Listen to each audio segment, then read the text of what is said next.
Hello guys, welcome back to another video, and today it is time to review Transformers Rise of the Beasts. And with all that said, roll the intro.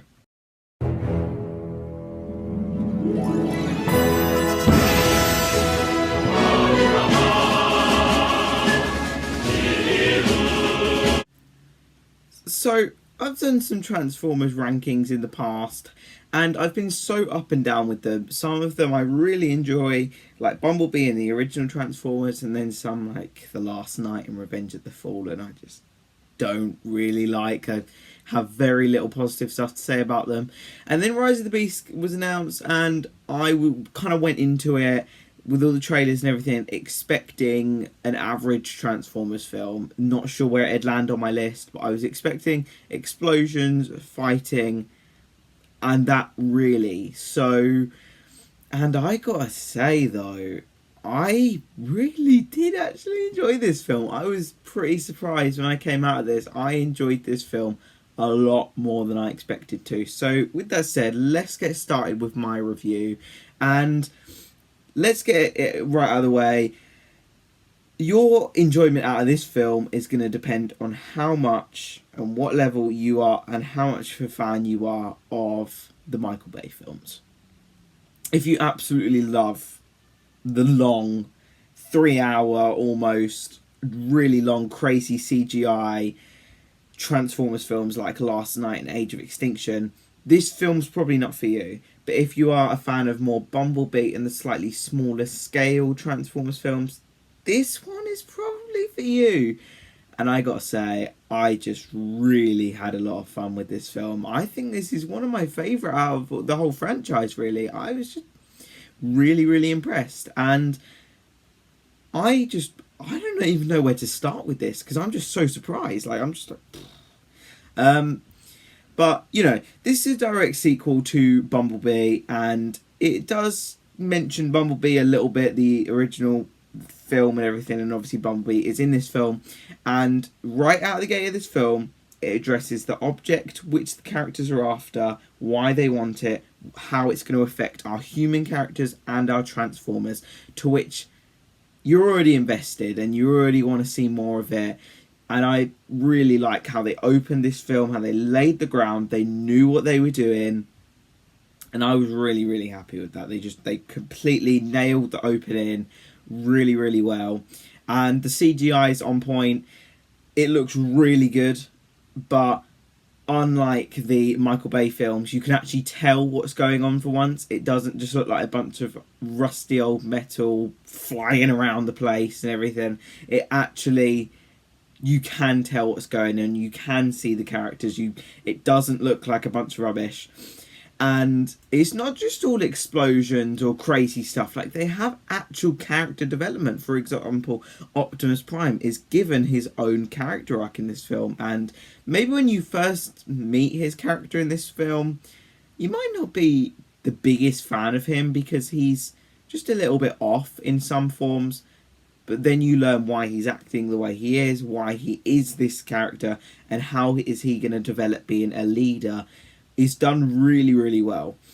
And although this is a prequel to the Transformers films, it still doesn't mean you know exactly how this film is going to end. There are a couple twists and turns. It's not crazy big twists and turns, but there are some things which change how the film flows out a little bit, and then will make a little bit more sense when watching the original 2007 film. One issue though I would like to point out before we go any further is the human characters. First of all, let's say I actually do think the human characters are handled a lot better in this film than they have in any other Transformers film, except for Bumblebee probably.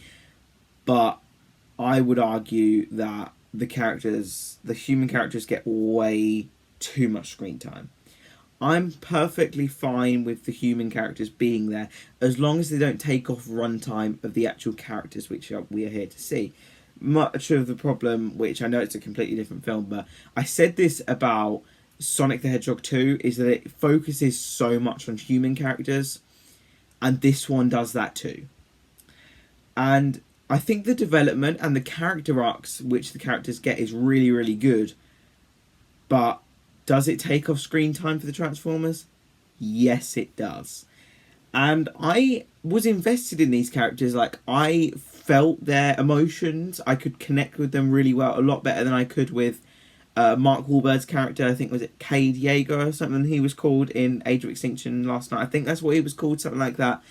I just connected with these characters a bit more, felt their feelings a bit more. Just, they take over quite a lot, especially like in the third act. There's this little twist that happens.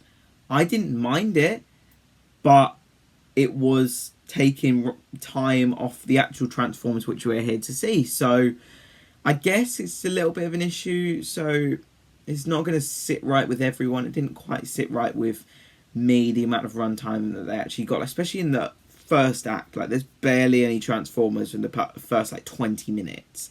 It's just humans walking around talking, and then gets into the actual plot and storyline. That being said, I didn't have anything against them. Just wish they were in it maybe a little bit less. And like I touched on earlier, obviously your enjoyment out of this film, where the final battle is actually based, it's based in like Peru, but it's in like the middle of nowhere. It's just like a destroyed old place where Unicron is landing, and it's cool. It looks really cool, but it's nowhere near as effective as probably Dark of the Moon's final battle, where it's in like downtown Chicago. There's like people in raccoon suits flying off buildings. There's buildings being destroyed. There's like just being ripped to pieces. There's fighting on bridges, all sorts. And you don't properly have that in this film. And I'm not saying it's lazy or anything. I just feel like maybe they could have picked a different spot. I mean, like, the weather looks pretty cool. It's like grey weather. That's pretty effective, and I quite like that. But I feel like I sound like I'm a bit nitpicky now. I may be like that, but no, I just thought I'd point that out, just to put it out there, you know. And then we have our new characters, the Maximals, and other Autobots as well. Main standout here is Mirage, who is a very playful and very joyful character whenever he is on screen, and he introduces a lot of nice humour to the film. And that being said, the film is funny when it needs to be. It's not cringy humour like Michael Bay did. It's actually got really good and funny humour, which made me giggle, and I'm sure will make a lot of other people chuckle at the same time. And then we have obviously all the Maximals. We have Optimus Primal, who I was saying was a lot like King Kong and Donkey Kong in my trailer reactions. Yes, he does. They even call him Donkey Kong at one point in the film. And all these characters are really good. They fit really well. They have, good character development, good at laying the ground of who they are, what they do, everything like that. So I was all for it, really. I really did like the Maximals. I thought they were really awesome. And just like in the third act, when you properly see them do what they're meant to do, it's really awesome, really cool, some of the stuff.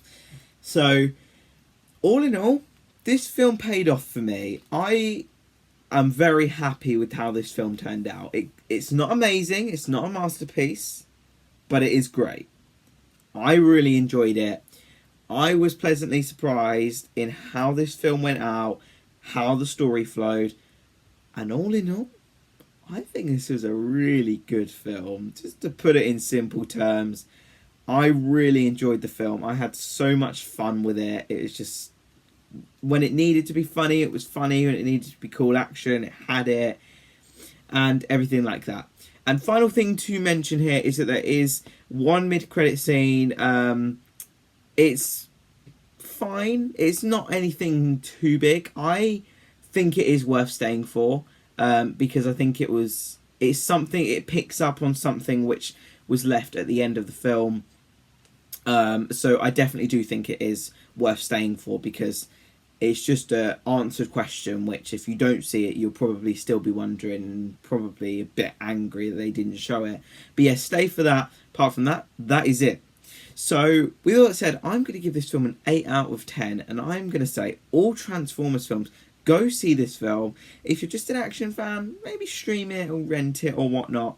All in all, great action film. I highly recommend you check it out. So yeah, guys, that is going to wrap up this video. Thank you so much for watching. Please do comment, like, and subscribe. Share it with your friends and family.